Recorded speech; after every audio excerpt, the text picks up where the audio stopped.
Yep. All right, we're gonna go fill up the hot tub. You got your hose here. The turn on is over there.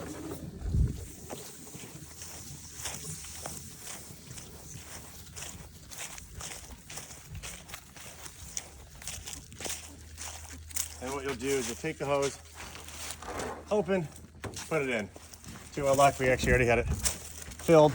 But what you'll do is fill it, and this is important. Actually, it should be filled. This is the absolute lowest, but you really want it filled maybe 6 inches, you know, to the top before you light it at all. If you don't do that, it will within 5 minutes crack the whole tub and it collapses in on itself. So it needs the water in there as the heat goes to not crack the fiberglass. So make sure you fill the tub all the way to the top.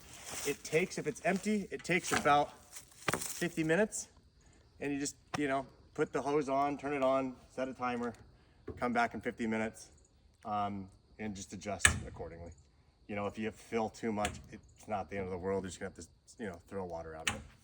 So, second very important part is once it's filled, which you should just have the top down as you're filling it, but when you light the fire, make sure it is covered, or it would take, you know, a day.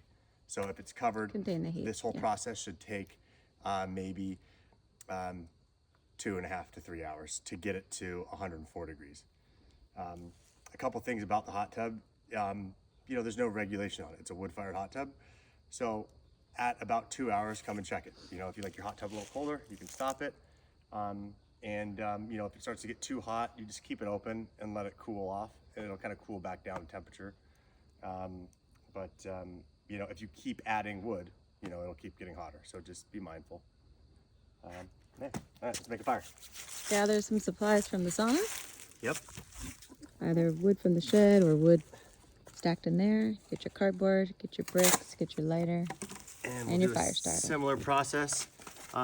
This one is a lot easier. It takes a lot less finesse, but I'm going to use 1 block just because I forgot to grab a second one. But we could have 2 blocks here and do the same thing like the sauna.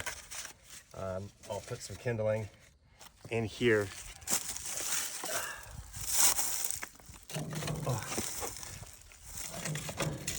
You know, when you put kindling in, having it go both directions, again, it's just really making the,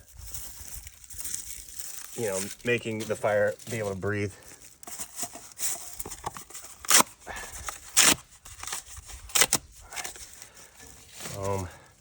We got a bunch of this, which is great. This will go quick. You can use a lot of cardboard if you want.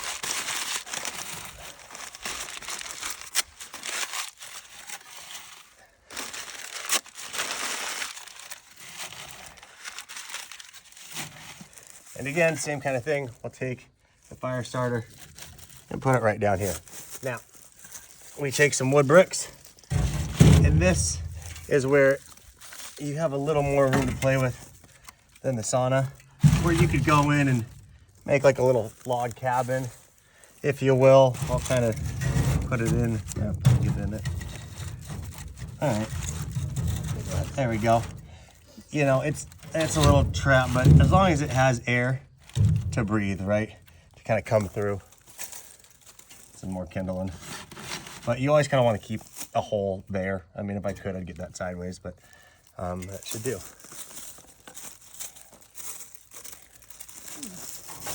Always look around for sticks on the You always ground. find kindling everywhere. This is the same thing with the sauna. You would actually pull this out. Oh, there we go. We have some soot. So you can pull this out and just come right behind. Give it a dump. Put it back in. You know, not as critical as the sauna where you're gonna breathe in smoke, but it does make it a lot harder to keep the fire lit. So we need a lighter. Oop. Let's give it a quick pause, or if you have something to say, I can grab it. What else? This is the chimney where the smoke comes out. Where you step up in, be careful, these move, not permanent. Little hooks for sarongs and towels. Okay, so we got the lighter, we got the fire Fire starter, same. Hook up the light. These things are great, really kind of helps. Just cheat the way. So we can get that one. I'm gonna light these little pieces of wood, or these pieces of paper in the back. They just light really well. Same kind of thing in the sauna. Probably more so here. You can just wave it.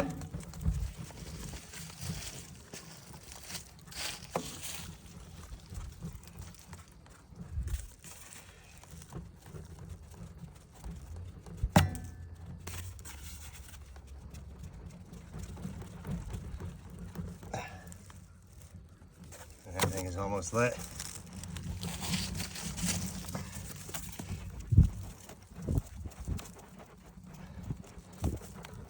And basically, you want to kind of just keep going until you know one of these logs is lit. It looks like this middle one is, or just about.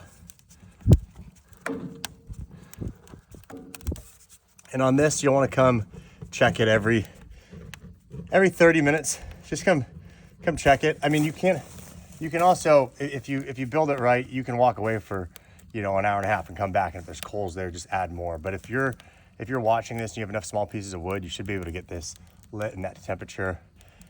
Maybe 2 to 2.5 hours if it's summer. If it's winter, maybe 3.5 hours. Once it's lit and it's at temperature, if it's closed, it will stay at temperature over the night. Or close to it, whereas the next morning you might have to come in, start a small fire and wait 30 minutes and get it back up to temperature. But it holds the temperature pretty well. So that is lit. I'm gonna take this, snow them on in there. Door's got a little locking mechanism, so make sure. Yeah. So when you come and close it, you kind of want to lift it up to get it down. This allows air to come through. Right now, I would just say let the air come through, just a little bit there as you're going. And then once it's at temperature and it's lit, you can kind of close it, but just let air go through.